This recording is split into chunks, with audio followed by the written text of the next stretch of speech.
How are you guys? So it's really a pleasure to be back here at York School.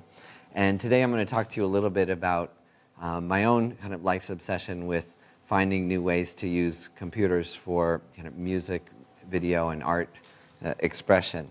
But I wanted to start with something a little bit older. I bet a lot of people here play instruments, so you probably recognize this. But you may never have thought about sheet music, which is what this is for the people that don't know, as the first killer app of the 19th century. And you know, the thing on the right there, the piano, in some ways was like the iPhone of the time. And this was the way music was distributed, you know, before there were musical recordings of popular musicians. And what I love about it is that it's an interactive format, which is, you know, what computers offer us the potential for. So when you brought home a piece of sheet music, you could play it slow, you could play it fast, you could play it alone or with your whole family, you could change the notes, you could change the music, you know, on the banjo or the piano.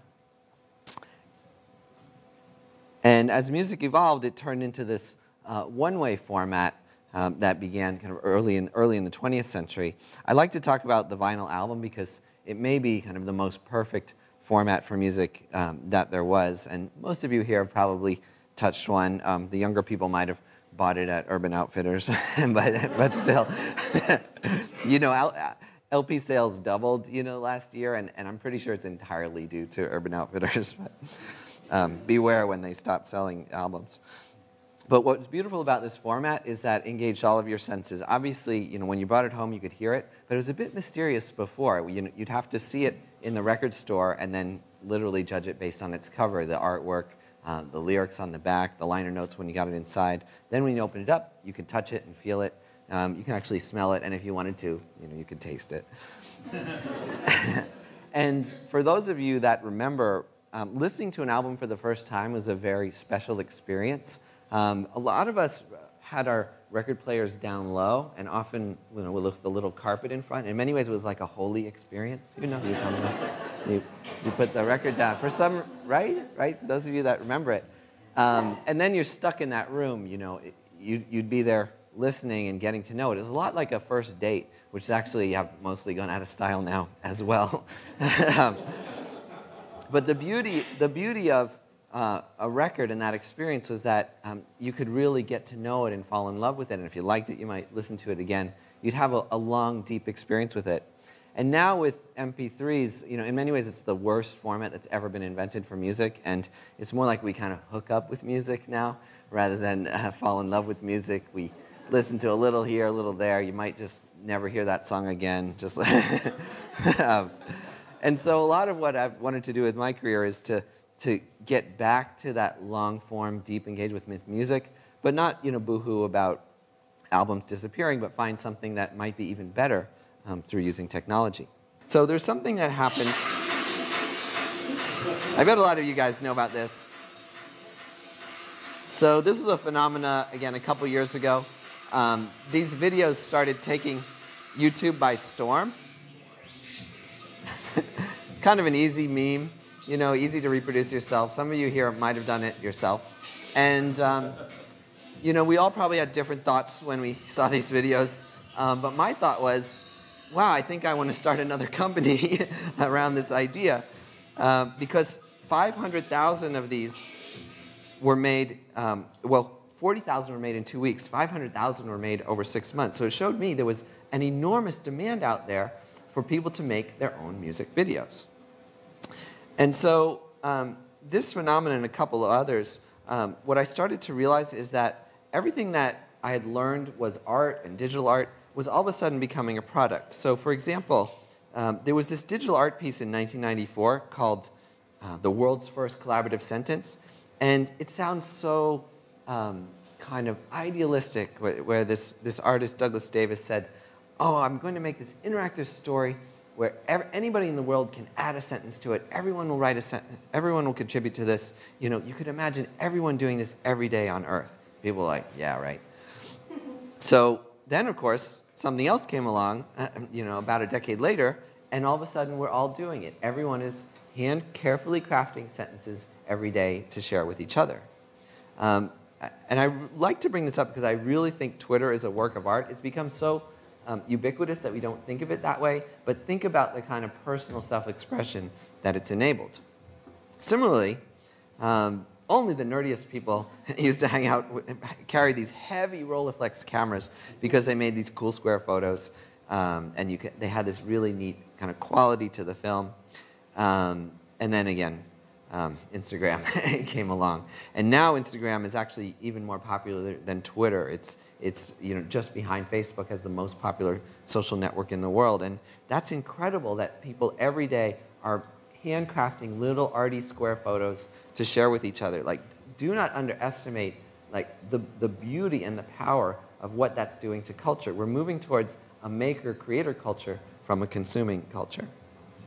And so I decided, I really wanted to do something with that level of impact. And so I had my friend who's an artist. I said, I want you to make an image that helps people understand what it would feel like to use our tool. I kind of wanted something to inspire the company and the investors and everybody. So this is what we came up with. It's called Eyegroove, and it was trying to make something that took the next, rather than taking too many steps forward like my prior work, take just one step forward. And this is the app. So I'm going to show it to you on my phone. Just a moment.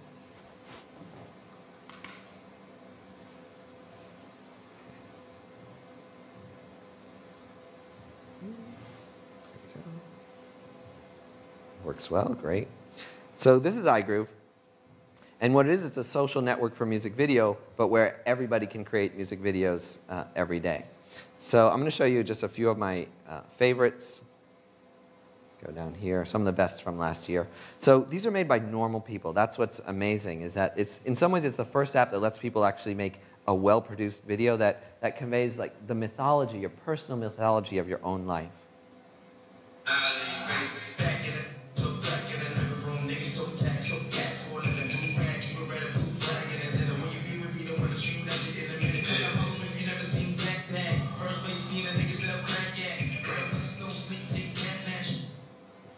Cool. This is a great example. So for anyone that skateboards, once you add music and effects, this is how you feel when you're on a skateboard. You feel like you're the king of the world, you're flying, this is the best moment in my life. But if you just take a normal cell phone video of that, it just looks like a kid riding a skateboard. So that's what we're trying to do, is let people kind of mythologize their own lives the way that the media mythologizes, famous people's lives. Yeah. So these are really a popular genre. These are like selfie music videos people like to make. This guy's really popular.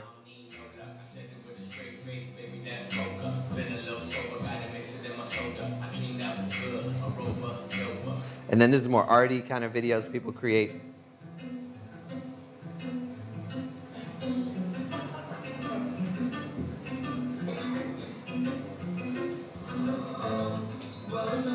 But what you see is the kind of sincerity coming through that you don't necessarily see in other kind of video online, like sincerity and equality, and most of all, that musical aspect, which is kind of a combination of technical and legal innovation.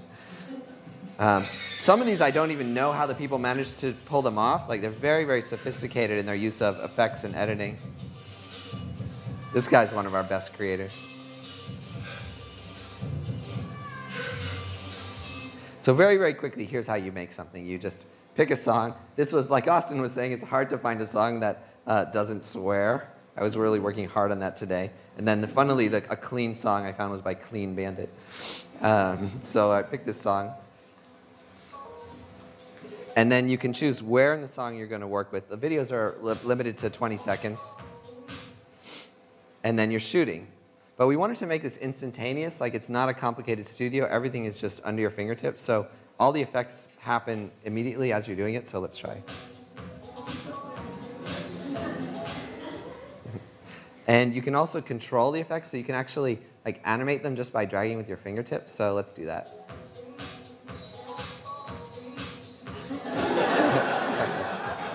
Hey, sorry. Easy laughs. This is kind of almost a disco filter, But you see, even with no effort, you can make something that has kind of, this one I really like a lot. Oh, let's try that. Oh, that's really cool. Oh. And then this one, a lot of people don't even know what this is. That like TVs used to do this. You know, now it's like takes so much processing power to simulate a broken TV, but people really love it. So there you go. There you go. Yeah. So people want. So here we go. That's our video.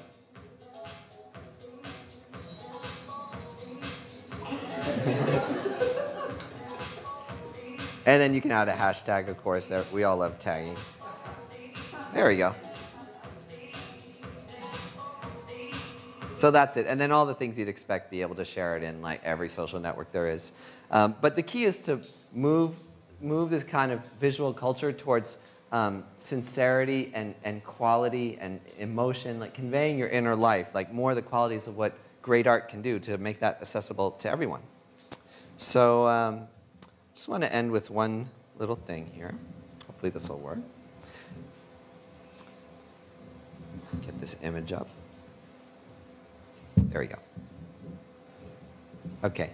So something a good friend of mine named Jonathan Harris told me is that this time, while we have these cell phones, computers connected to our body, it's kind of like a rehearsal for the coming 10, 15 years, where computers are eventually, for better or for worse, going to be connected more and more directly into our minds. And we're in a and that might scare you, and it probably should. But let's not go. But the thing is, it's coming. So the thing is, people like us are extraordinarily privileged because we're at a point in time where one single person or a group of 3, 5, 10 people can have a vastly leveraged impact on the world by getting together and creating new products. Things like Photoshop and Excel were inevitable. They were going to be made. They're more or less going to look the way they look. But things like Instagram and Twitter are not. Like Twitter has major, major decisions embodied in it that made it this kind of libertarian free-for-all that has like major political implications. Like I'm sure. Hi, that's from my wife. I think she said something nice, and take my daughter to go pee or something tonight. But there's major political and social implications. Like the guys at Twitter wanted to make something for people to write a sentence every day, but they ended up making something that has helped to topple totalitarian governments, like a massive impact. So what I like to kind of end the talk with is just that kind of encouragement, especially like to young people in the audience. Like you can have an outsized impact in the world, especially over the next like 10, 20 years as technology is coalescing into this personal, physical, biological, mental brain realm. And to encourage people, the way I'm hopefully trying to do, hey, see, I told you about the P. Okay. Encourage people to, so you can make technology that moves you towards distraction like that, unfortunately. Like, how do you turn that off? I thought I turned that off. Or to make technologies that move people towards creativity, communication, long-term engagement. This device doesn't have to be distracting. You can actually use it to cultivate all those qualities of human beings. And I'd just like to end with that kind of encouragement for people that you can have a gigantic impact on our future by embodying the products you make with the psychological, social, and political values you believe in. Thanks.